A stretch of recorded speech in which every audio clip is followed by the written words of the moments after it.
নমস্কার দর্শক বন্ধুরা, রেড স্পোর্টস বাংলায় আপনাদের সবাইকে স্বাগত। এই মুহূর্তে আমি আছি দেবজিৎদার সঙ্গে। দেবজিৎদা আমার অত্যন্ত প্রিয় মানুষ একজন, এবং আমরা এই কথোপকথনটা শুরু করব। আপনারা জানেন নিশ্চয়ই যে এই মুহূর্তে পানাগিয়টিস ডিলেম্প্রিস কিন্তু মোহনবাগানের কোচ হিসেবে অনেকটাই এগিয়ে, বা বলা যায় যে প্রায় শিলমোহর পড়ে গেছে, জাস্ট অফিসিয়াল অ্যানাউন্সমেন্ট বাকি। এবং সেই সঙ্গে কিন্তু ইস্টবেঙ্গল কোচ হিসেবে কিন্তু অ্যান্টোনিও লোপেজ হাবাসও কিন্তু প্রবলভাবে দৌড়ে আছে। অ্যান্ড অল লাইকলিহুড হয়তো পিটার ক্র্যাটকিকে টেক্কা দিয়ে হয়তো তিনিই হবেন ইস্টবেঙ্গলের কোচ। তো এই প্রথমেই আমরা শুরু করব এই আলোচনা দিয়ে যে ডিলেম পেরিসের মোহনবাগানের কোচ হওয়াটা কীরকমভাবে দেখছো দেবুদা? দেখ, সব কিছুই পজিটিভ। আলটিমেটলি সাকসেসটা দরকার, কারণ মোহনবাগান ইস্টবেঙ্গল যখন টিম করে তারা সবসময় চ্যাম্পিয়ন হওয়ার জন্য দৌড়ে, কোটি কোটি দর্শক যাদের সাপোর্ট। আর প্রবলেমটা হচ্ছে যে উনি যেহেতু পাঞ্জাব টিমটাকে হ্যান্ডেল করেছে, পাঞ্জাব টিমের একরকমের প্রেশার, মোহনবাগান টিমের একরকমের প্রেশার। একটা দুটো ম্যাচ বাই চান্স যদি কোনো নেগেটিভ রেজাল্ট হয় তাহলে ড্রেসিং রুমের একরকমের পরিবেশ তৈরি হয়, দর্শকদের একটা প্রেশার থাকে, অফিসিয়ালদের একটা প্রেশার থাকে। সেই প্রেশারটা কতটা হ্যান্ডেল করতে পারবে তার উপর অনেক কিছু ডিপেন্ড করবে। কিন্তু অন্য যারা করছিলেন লোবেরা থেকে মলিনা, তারাও তো প্রথমবার যখনই দায়িত্ব নিয়েছেন, প্রেশার তো তোমাকে নিতেই হবে, কিন্তু প্রেশারটা নিয়ে সাকসেস পাওয়াটা তুমি কতটা সম্ভাবনা দেখছো?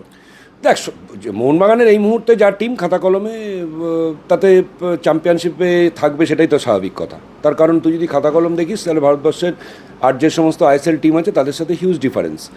এবার ডিফারেন্সটা সেটা মাঠের ভেতরে কোচের সিস্টেম, তার প্লেয়ারদের এক্সিকিউশন, এগুলোর ওপর ডিপেন্ড করে একটা কোচের সাকসেস। তো সেটা ডিপেন্ড করবে তার প্লেয়াররা কতটা এক্সিকিউট করতে পারছে, ওনার যে প্ল্যানিং আছে সেটাকে। যদি ঠিকঠাক করতে পারে তাহলে রেজাল্ট খারাপ হওয়ার কোনো জায়গাই নেই, কারণ সেই কোয়ালিটির ফুটবলারই নেই যে যাদেরকে এক্সট্রা কিছু বোঝানোর ব্যাপার আছে। হিউজ কোয়ালিটির ফুটবলার, সারা ভারতবর্ষের best footballer, best foreign player রয়েছে একটা লট। তো সেই জায়গায় দাঁড়িয়ে আমার মনে হয় না যে সাকসেস পাওয়াটা খুব ডিফিকাল্ট। কিন্তু যেটা প্রবলেম সেটা হচ্ছে যে কোচ কতটা মানিয়ে নিতে পারবে। বাই চান্স যদি আটকে যায় তখন কি হবে? স্বাভাবিক কথা, যে কোনো কোচকে সেটুকুনি প্রেশার নিতেই হবে, এবং এই টিমের যখন মোহনবাগান টিমের জার্সি উনি পরবেন তখন ওনাকে প্রেশার নিতেই হবে। কিন্তু হাবাস যে প্রেশারটা এটিকে থাকাকালীন নিয়েছিল প্রথম অবস্থায়, তারপর ইন্ডিয়ান ফুটবলকে দেখেছে, মোহনবাগান ইস্টবেঙ্গলে মোহনবাগানে এসে মোহনবাগানের অন্তর্ভুক্তি, উনি আবার এসছেন পরে, সব মিলিয়ে ওনার কাছে ব্যাপারটা অনেকটা ইজি হয়েছে জানাটা। মোহনবাগান টিমের প্রেশারটা হিউজ, সেটা ওনাকে কী করে সাস্টেন করে সেটার উপর অনেক কিছু ডিপেন্ড করবে। বাট হোপফুলি আমি সবসময় দেখ, মোহনবাগান টিম যেভাবে বানায় ম্যানেজমেন্ট, তাতে যদি উনি ওনার যা ফুটবল বুদ্ধি বা ওনার যা ফুটবল বোধ সেটাকে যদি ইমপ্লিমেন্ট করতে পারে, তার প্লেয়াররা যদি এক্সিকিউট করতে পারে, রেজাল্ট খারাপ হওয়ার কোনো জায়গাই নেই। তুমি নিজে যেভাবে দেখেছো, মানে বাইরে থেকে পাঞ্জাব এফসিতে, বলবো না যে হিউজলি সাকসেসফুল, বাট যথেষ্ট সাকসেসফুল, কেন ইয়ং বাঞ্চ অফ প্লেয়ার্স, এবং সেই সঙ্গে পরমবীর সিংয়ের থেকে আরম্ভ করে সমীর জেলকোভিচ যে প্লেয়ারটাকে নিয়েছে মোহনবাগান। তো কীভাবে ওনার কোচিং অ্যাকুইপমেন্ট বাইরে থেকে দেখে কী মনে হয়েছে? দেখ, সব কিছু ডিপেন্ড করে প্লেয়ারদের ওপরে। আজকের দিনে কোনো কোচ 4-2-3-1 খেলে, কোনো কোচ 4-3-3 খেলে, বাট সব কিছু ডিপেন্ড করবে প্লেয়ারদের ওপরে। প্লেয়াররা কীভাবে ইমপ্লিমেন্ট করছে নিজেদেরকে, তার উপরে সব কিছু ডিপেন্ড করে। সেটা সারা পৃথিবীর নিয়ম, সেটা শুধু আমাদের ভারতবর্ষের জন্য তো ব্যাপারটা প্রযোজ্য না, সব জায়গার জন্য একই কথা প্রযোজ্য। উনি যে প্যাটার্নে ফুটবলটা খেলেছেন অবশ্যই ভালো ভালো ফুটবল খেলেছে, যে ব্র্যান্ড অফ ফুটবল সেটা বেস্ট ভালো, বল পজিশন রাখার চেষ্টা করেছে উনি। সাকসেস যে রেশিও যে খুব খারাপ সেটাও নয়। কিন্তু যে তোকে প্রবলেমটা বললাম, যে আজকে তুই বাইরের স্টেটে তুই যদি কোনো জায়গায় কোচিং করিস, বাইরের স্টেটে একটা ম্যাচ হেরে গেলে বা ড্র করলে পিছন থেকে পিঠ চাপড়ে বলবে ব্যাড লাক। বাট মোহনবাগান ইস্টবেঙ্গলের সেই জায়গায় কিন্তু নেই যে ব্যাড লাক বলার মতো কোনো লোক কিন্তু তুই কিন্তু খুঁজে পাবি না ধারে কাছে। আজকে লোবেরার মতো কোচকে চলে যেতে হলো, তার কারণ ওনার সাকসেস কিন্তু হিউজ একটা সময়, যখন গোয়া কোচ ছিল, তারপরে যখন মুম্বাইয়ে কোচ হয়েছে, উড়িষ্যায় হয়তো সামাও সেভাবে রেজাল্টটা দিতে পারেনি, কিন্তু সাকসেস কিন্তু ওনার সাথেই ছিল, তারপরেও কিন্তু উনি রেজাল্ট পায়নি। তার মানে তোকে ধরে নিতে হবে যে এই ব্যাড লাক কথা বলার লোক কিন্তু নেই। তো সেই প্রেশারটাই কিন্তু মেন প্রেশার কোচের কাছে। হাবাস, তুমি বললে হাবাসের ব্যাপারে, তুমি একটু আগেই বলছিলে যে his experience of coaching in India, কেননা গত বছর আমরা দেখেছি ইন্টার কাশিতে কেন যে সাফল্য উনি দিয়েছেন, আই লিগ থেকে চ্যাম্পিয়ন করে আইএসএলে নিয়ে আসা। তো হাবাস ইস্টবেঙ্গলে উইলিবিয়া মানে কি, মানে কতটা মানিয়ে নিতে পারবে, গিভেন দ্যাট মোহনবাগানেই কিন্তু, মানে মোহনবাগান সুপার জায়ান্ট বলো বা এটিকে কলকাতা বলো, এই মোহনবাগানেই কিন্তু তিনি ছিলেন, সেইখান থেকে ইস্টবেঙ্গলে আসা, এইটাকে কীভাবে দেখছো? এটা কোনো ব্যাপারই নয়। সারা আমাদের, আমরা যদি লাস্ট 50 বছরের ক্যালকুলেশন করি, ইস্টবেঙ্গল মোহনবাগান কোচ হামেশা চেঞ্জ হয়েছে। কখনো প্রদীপ দা ইস্টবেঙ্গলের কোচ, কখনো মোহনবাগান কোচ, অমলদা হয়েছে, নঈমদা হয়েছে, বাবলুদা হয়েছে, ভৌমিকদা কোচিং করেছে 2 বছর। এটা কোনো ফ্যাক্টরি না। কোচ প্রফেশনাল কোচ, উনি যেখানে সুযোগ পাবে সেখানে গিয়ে কোচিং করবে, এরকম কোনো ব্যাপার নেই। বাট তুই যদি এই মুহূর্তে বলিস, এই মুহূর্তে ইস্টবেঙ্গল টিমের যে অবস্থা, এবছর আইএসএল চ্যাম্পিয়ন হয়েছে, অটোমেটিক্যালি প্রেশার এক্সট্রা থাকবে, দর্শকদের চাহিদা অনেক বেশি থাকবে, অফিসিয়ালদের চাহিদা অনেক বেশি থাকবে। Habas is the best man, কারণ এর থেকে ভালো কোনো অপশন হতে পারে না হাবাসের থেকে। যদি উনি রাজি হন, এর থেকে ভালো অপশন হতে পারে না। কেন বলছো? তার কারণ ওনার কোচিং অভিজ্ঞতা, বডি ল্যাঙ্গুয়েজ, ভারতবর্ষের ফুটবলে এই মুহূর্তে সবচেয়ে রেসপেক্টেড কোচ বলা যেতে পারে। বডি ল্যাঙ্গুয়েজটা ভীষণ পজিটিভ, ডিসিপ্লিন, একটা টিমকে একটা যে ইউনিটি দরকার, যে বাইন্ডিংস দরকার ইনসাইড দ্য ড্রেসিং রুম, সেটা ওনার হাতে রয়েছে। সেহেতু আমার কাছে বেস্ট অপশন হাবাস। যদি ইস্টবেঙ্গল হাবাসকে পায়, অন্য কোনো কাউকে নিয়ে ভাবারই কোনো ব্যাপার নেই। কেন পিটার ক্র্যাটকেও কিন্তু আলোচনায় আছে, মানে তুমি যদি ক্লাব ম্যানেজমেন্টে থাকতে তুমি কাকে পছন্দ করতে? দেখ, আমি তো তোকে আগেই বললাম যে আমার কাছে পিটার ক্র্যাটকে, দেখ, প্রত্যেকের নিজস্ব একটা কোয়ালিটি নিয়ে কোচিং করতে এসছে ভারতবর্ষে। তাদের হিউজ ডিগ্রি রয়েছে, হিউজ অভিজ্ঞতা রয়েছে, এ বিষয়ে কোনো সন্দেহ নেই। বাট তুই যদি আমাকে অপশন বাঁচিস, তাহলে আমি 1 নম্বর অপশনটা আমার কাছে হাবাস। আমি হাবাস না পেলে তখন 2 নম্বর 3 নম্বর নিয়ে ভাববো। বাট হাবাস যদি পাওয়া যায়, সেখানে ইস্টবেঙ্গল ক্লাবের অন্য কাউকে নিয়ে ভাবার কোনো গুঞ্জাইশ নেই। 100% হাবাসের জন্য যাওয়া উচিত। একটু দল বদলের, একটু ট্রান্সফারের দিকে একটু যদি আমরা তাকাই, যে মিগেলের বেরিয়ে যাওয়া, এটা ইস্টবেঙ্গলের জন্য কতটা সেটব্যাক হবে, বা মোহনবাগানে যে যোগ দিল, মোহনবাগান কতটা শক্তিশালী হবে? দেখ, এটা ডিপেন্ড করবে পুরোপুরি সেই প্লেয়ারটার উপরে। অবশ্যই একটা হিউজ কোয়ালিটির ফুটবলার, বহুদিন পরে ওরকম একটা লেফট ফুটার এসছে, ভীষণ ভালো বল ফিট করতে পারে, অ্যাসিস্টটা হিউজ রয়েছে তার সাথে, ভীষণ ভালো শাফলিং করে, বল কন্ট্রোল করতে পারে। কারণ ডিফেন্ডারদের মাঝমাঠটা যদি বল কন্ট্রোলের প্লেয়ার থাকে, যদি বল হোল্ড করার প্লেয়ার থাকে, ক্রিয়েটিভ ফুটবলার থাকে, তাহলে সুবিধা অবশ্যই হয়। ডিফেন্সিভ এবং অফেন্সের মাঝখানে যে লিয়াজ, ওটা সেটা পারফেক্টলি করা যায়। কোয়ালিটি নিয়ে কোনো কথা নেই। ইস্টবেঙ্গল থেকে মোহনবাগান গেছে, এরকম অনেক প্লেয়ার সাকসেস পেয়েছে, আবার অনেক প্লেয়ার সাকসেস পায়নি। ডিপেন্ড অন প্লেয়ারটার মেন্টালিটি, সে কীভাবে নিচ্ছে। কারণ ড্রেসিং রুমের হিউজ ডিফারেন্স আছে, ড্রেসিং রুমের সেই মানিয়ে নেওয়াটা একটা ব্যাপার থাকে। পাশাপাশি যে সমস্ত ফুটবলাররা খেলবে, গত বছর ওর সাথে যারা খেলেছে, তারা হয়তো ওকে অনেকটা বেশি সাপোর্ট করেছে, এই মুহূর্তে হয়তো সাপোর্ট পেলো না। তার অনেক কিছু ডিপেন্ড করে, অনেক কিছু ইকুয়েশন ডিপেন্ড করে, তার উপরে সাকসেস হয়। বাট তুই যদি অ্যাজ এ কোয়ালিটি বলিস, অবশ্যই বিগ লস ইস্টবেঙ্গলের জন্য, এ বিষয়ে কোনো সন্দেহ নেই। বাট মিগুয়াল ছাড়া ইস্টবেঙ্গল টিম চলবে না, সেটাও নয়। আবার মোহনবাগানে যাওয়ার পরে মিগুয়াল গেলেই মোহনবাগান চ্যাম্পিয়ন হবে, না হলে চ্যাম্পিয়ন হবে না, এটাও কোথাও নেই।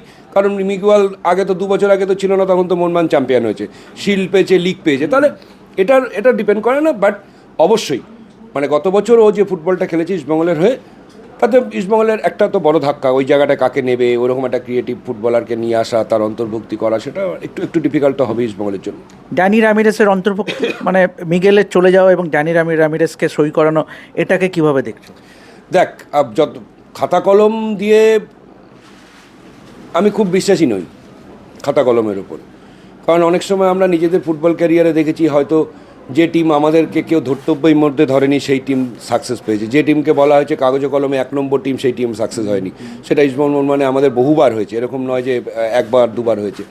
তো র্যামিরেজ আসার পরেই যে ইস্টবেঙ্গলের আমূল বদলে যাবে সেটা নয়। যে বারবার তোকে একটা কথা বলছি, ডিপেন্ড করে, প্রথম শর্ত হচ্ছে কোচ, সে কীভাবে তার প্লেয়ারকে অ্যাকসেপ্ট করছে, তার যে সিস্টেম তৈরি হচ্ছে। দেবো, তোমাকে একটু থামাচ্ছে এইখানেই, যে তুমি বললে যে প্রথম শর্ত হচ্ছে কোচ, তারপরে হচ্ছে যে প্লেয়ার আছে এবং তারা কতটা মানিয়ে নিতে পারবে সেই সিস্টেমে। আমরা এইটা দেখে এসেছি যে আগে প্লেয়ার নিয়ে নেওয়া হয়, এবং যেটা লোবেরার ক্ষেত্রে, কেন লোবেরা যখন সুপার কাপ ব্যর্থতার পরে যখন লোবেরাকে দায়িত্ব দেওয়া হয়েছিল, ওই টিমটা ছিল। বা অস্কার বুজোর ক্ষেত্রে পরে গত মরশুমে অস্কার বুজো এবং উইথ থাংবই সিংটে এবং ইমামি ম্যানেজমেন্ট পছন্দের মতন প্লেয়ার এনে সাফল্য এনে দিয়েছে। যে এই যে ট্রেন্ডটা, যে আগে প্লেয়ারদের নিয়ে নেওয়া হয়, তারপরে কোচকে এনে বসিয়ে দেওয়া হয় যে তোমাকে এই দলটাকে সাফল্য দিতে হবে। তার মানে কি তুই বলতে চাইছিস যে কোচ যদি একটা টিম বানায়, সে সাথে সাথে সাকসেস হবে? তো তাহলে উড়িষ্যা কেন সাকসেস হয়নি? লোবেরা তো নিজে হাতে উড়িষ্যা টিম বানিয়েছিল। উনি যখন ইস্টবেঙ্গল সাইন না করে উনি যখন উড়িষ্যাতে জয়েন করেছিল, সেই সময় উনি নিজের হাতে পুরো টিমটা বানিয়েছিল। তাহলে কেন তার সাকসেস হয়নি, কেন চ্যাম্পিয়ন হয়নি? এরকম কোনো ব্যাপার নেই যে কোচ টিম বানালেই চ্যাম্পিয়ন হবে আর অফিসিয়ালরা টিম বানালে চ্যাম্পিয়ন হবে না। আমাদের সময় তো এই ট্রেন্ডই ছিল না। আগে অফিসিয়ালরা টিম সিলেকশন করতো, প্লেয়াররা সই করতো, মিডল অফ দ্য সিজন থেকে প্লেয়ারদেরকে তুলে নিয়ে গিয়ে আটকে রাখা হতো, তাদেরকে সই করানো হতো, পরে কোচ চুজ হতো, যদি না আগের বছরের কোচ কন্টিনিউ হয়। তো আগেও তাই হয়েছে, এখনও তাই হয়। এরকম কোনো ব্যাপার নেই যে কোচ বানালেই সাকসেস হবে আর কোচ না বানালে সাকসেস হবে না, এরকম কোথাও লেখা নেই।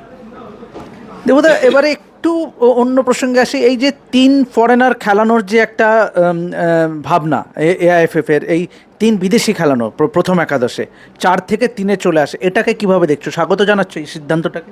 আমাদের সময় তো তাই ছিল, 4জন সই করতো, 1জন বেঞ্চে বসতো, 3জন খেলতো, আমাদের সময় তাই ছিল। দেখ, সব কিছু ডিপেন্ড করবে, একটা লিগ যেরকম খুব গুরুত্বপূর্ণ অবশ্যই, এ বিষয়ে কোনো সন্দেহ নেই, দেশের টপ লিগ একটা বড় ব্যাপার, কারণ প্লেয়ারদের প্ল্যাটফর্ম, ন্যাশনাল টিমে ঢোকার গেটওয়ে। কিন্তু তার থেকেও বড় ব্যাপার যেটা আমরা সবসময় সাফার করে যাচ্ছি একটা জায়গা থেকে, সেটা হচ্ছে যে আমাদের যার বেসিক ভালো, যার এজিলিটি ভালো, তার হাইট নেই, যার হাইট আছে তার এজিলিটি নেই বা বেসিক নেই।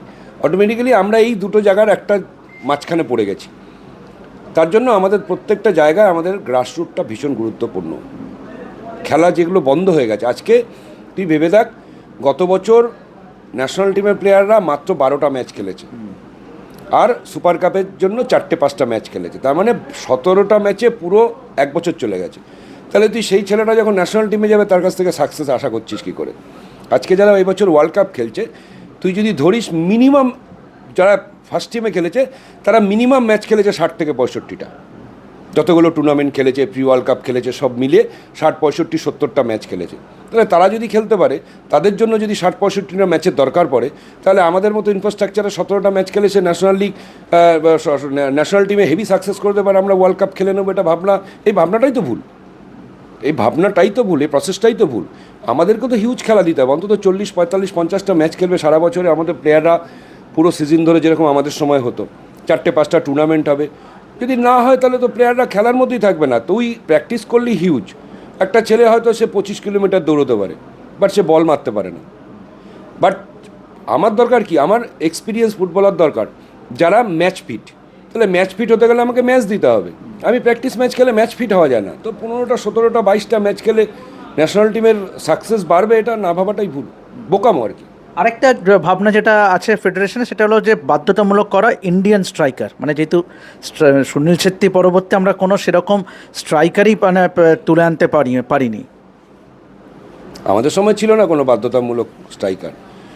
আয়াম বিজয়ন ছিল, বাইচুং ভুটিয়া ছিল, দীপেন্দু বিশ্বাস, রামন বিজয়ন, অসীম বিশ্বাস, সুনীল ছেত্রী, কাউকে জায়গা ছেড়ে দিতে হয়নি, জায়গা কেড়ে নিয়েছে। তো জায়গা ছেড়ে ফুটবলার তৈরি করতে পারবে না, জায়গা ছেড়ে দেবো ফুটবলার তৈরি হবে না। তার যদি খেলার ইচ্ছা না থাকে, তার যদি সেই মেন্টাল প্রিপারেশন না থাকে যে আমি ফরেনারকে বিট করে খেলবো বা কোচকে আমাকে ফার্স্ট টিমে খেলাতে হবে, তাহলে কোনোদিন তাকে ফুটবলার তৈরি করা যাবে না। আমাদের সময় থরি, এই যে সমস্ত প্লেয়ারদের নাম বললাম, তাদেরকে থরি কোচ বলেছে, ভাই তোমাকে আমি 90 মিনিটসের টাইম দিচ্ছি, কোনোদিন বলেনি। তারা লড়াই করে ঢুকেছে, তাদেরকে লড়াই করে ঢুকতে হবে। ওভাবে স্লট দিয়ে কোনোদিন ফুটবলার তৈরি করতে পারবে না, আমার মনে হয় না ঠিক ক্রিয়েশন। দেবদা, এবার একটু তোমার ব্যক্তিগত ব্যাপারে আসি। গত 3 বছর তুমি রেনবোটের দায়িত্বে ছিলে, কোচিংয়ের, এবারে তোমাকে এরিয়ানের দায়িত্বে দেখা যাচ্ছে। তো মানে এবং বরাবর তুমি কিন্তু ময়দানকে দিয়ে এসছো, মানে এবং খুব কম লোক আছে যারা কিন্তু ময়দানকে নিঃস্বার্থভাবে কিন্তু দিয়ে গেছে। এবারে কিভাবে দেখছো এই দায়িত্ব পাওয়াটা এরিয়ানের, এবং কতটা চ্যালেঞ্জিং হিসাবে নিচ্ছ এটাকে? দেখ, সবসময় সব কিছুই চ্যালেঞ্জ, এটা তোর পার্সোনাল লাইফ হোক আর প্রফেশনাল লাইফ হোক, সব জায়গায় চ্যালেঞ্জ। তুই এখানে ইন্টারভিউ নিতে এসেছিস, তোর কাছেও চ্যালেঞ্জ আছে, আরেকজন দেবাশিস তৈরি না হয়ে যায়, চ্যালেঞ্জ। তোর চ্যালেঞ্জ ছাড়া তো তুই লাইফে কোনো জায়গায় সাকসেস পাবি না। বাট আমার দেখ, সত্যি সত্যি কোচিং করানো সত্যি কোনো ইচ্ছা নেই। আমি বাধ্য হয়ে আসি, আমার এই বাঙালি ছেলেগুলো জোর জবরদস্তি ডেকে নিয়ে আসে আমাকে, ওদেরকে ভালোবাসি। আমার এখান থেকে সত্যিই ময়দান থেকে কিছু পাওয়ার নেই, যদি বাঙালি ছেলেগুলো একটু খেলতে পারে ভালো লাগে। আমার এখানে 3টে বাইরের স্টেটের ছেলে আছে যারা লাস্ট 2 বছর ধরে আমার কাছে ছিল, বাদবাকি সব বাঙালি। বাচ্চা ছেলে আছে, 17 বছর, 18 বছর, 19 বছর, 20 বছর, 21 বছরের ছেলে আছে আমার কাছে। আমি চাই ওরা যদি একটু ভালো খেলতে পারে, যদি মনমান খেলে, যদি কখনো এখান থেকে দাঁড়িয়ে যায় ইন্ডিয়া টিম খেলতে পারে, ভালো লাগবে দেখতে। আর এর বাইরে কিছু নেই। যে গ্রুপে আছে, অর্থাৎ গ্রুপ 2-তে, তাতে কিন্তু 3টে এমন দল আছে, ডায়মন্ড হারবার, সুরুচি এবং শ্রীভূমি। তাদের খেলা না খেলা একটা প্রশ্নচিহ্ন আছে, এবং কোনো কারণে না খেললে কিন্তু 3টে পয়েন্ট কিন্তু সবকটা দলই পাবে। এটাই সবচেয়ে বড় চিন্তার, যে টিমটা ধরে নে আমার কোয়ালিটির নয়, যে টিমটাকে আমি ভাবছি যে এই টিমটা থেকে আমি 3 পয়েন্ট পাবো, সেও কিন্তু 3 পয়েন্ট পাবে ওদের থেকে। সো 9 পয়েন্ট কিন্তু যদি ওরা না খেলে, যদি পরবর্তীকালে ওরা ম্যাচ বাই দেয়, তাহলে 9 পয়েন্ট কিন্তু সবকটা টিমই পাবে। সেহেতু আমরা যারা একটু বেটার টিম বানিয়েছি বা আমরা যারা ভাবছি যে সুপার সিক্সে যাবো, যে ফোকাসটা রেখেছি, সেখানে কিন্তু একটা বড় ধাক্কা। তার কারণ সবাই 9 পয়েন্ট করে পাবে, আমিও পাবো, তারাও পাবে। অটোমেটিক্যালি ধরা ওরা যদি পার্টিসিপেট করতো, ওরা যদি খেলতো, হয়তো সেই সব ম্যাচগুলো তাদের কাছে হারতো কি ড্র হতো, তাহলে হয়তো একটা সুবিধা হতো। কারণ যত বেশি কম্পিটিশন হবে তত সুবিধা। তো সেই জায়গায় দাঁড়িয়ে একটু তো প্রবলেম হবেই। আর শেষ প্রশ্ন যে এরিয়ানের জন্য কিভাবে দেখছো চ্যালেঞ্জ, মানে প্রাথমিক কি লক্ষ্য স্থির করেছো? অবশ্যই সুপার সিক্স। আমার বাচ্চা ছেলেগুলোকে বোঝালাম, যদি সুপার সিক্স খেলতে পারিস দেখ, তোদের কাছে আরও 3-4টে ম্যাচ বাড়বে। আমরা চেষ্টা করছি এই এরিয়ান স্ল্যাপটাকে যদি আমরা বেটার জায়গায় যেতে পারি, আমরা যদি আই লিগ 3টা পার্টিসিপেট করতে পারি, তো সব মিলে একটা প্রিপারেশন আছে, একটা প্ল্যানিং আছে। সেই প্ল্যানিংটা কীভাবে হবে সেটা হয়তো ভবিষ্যৎ বলবে। বাট আমার ছেলেরা প্রথমে আগে রেজাল্ট পাক, তবে তো খেলতে হবে মাঠে। আমার কি কোয়ালিটির টিম সেটা নিয়ে কোনো লাভ নেই। বারবার একটা কথা বলি, আলটিমেটলি 90 মিনিটস লড়াই করে তোকে জিততে হবে। সে তুই একটা 3rd ডিভিশন টিমের সাথেও যদি খেলতে যাস, তাও তোকে লড়াই করেই 90 মিনিট জিততে হবে। আগে জিতুক, আগে বেটার রেজাল্ট করুক, বাট প্ল্যানিং আছে অবশ্যই। তো আপনারা শুনলেন যে দেবজিৎদা যখন ফুটবলার জীবনেও কিন্তু চ্যালেঞ্জটা নিয়েছেন বরাবরই, এবারে কোচ হিসেবেও কিন্তু চ্যালেঞ্জটা তিনি নিচ্ছেন। এরিয়ানকে প্রাথমিক লক্ষ্য সুপার সিক্সে তোলে এবং অবশ্যই যদি ভালো করে বিগার গোল হবে to play in the I league 3। এবং তার থেকেও বড় যেটা তিনি বললেন যে ইস্টবেঙ্গলে কিন্তু আইডিয়াল হতে পারে অ্যান্টোনিও লোপেজ হাবাস। তো আশা করব যদি এই সাক্ষাৎকারটি ভালো লেগে থাকে আপনারা কমেন্ট সেকশন অবশ্যই জানান এবং অবশ্যই সাবস্ক্রাইব করতে ভুলবেন না রেপ স্পোর্টস বাংলা। আমি দেবাশিস আপাতত সাইন অফ করছি, দেখা হবে পরবর্তী ভিডিওতে।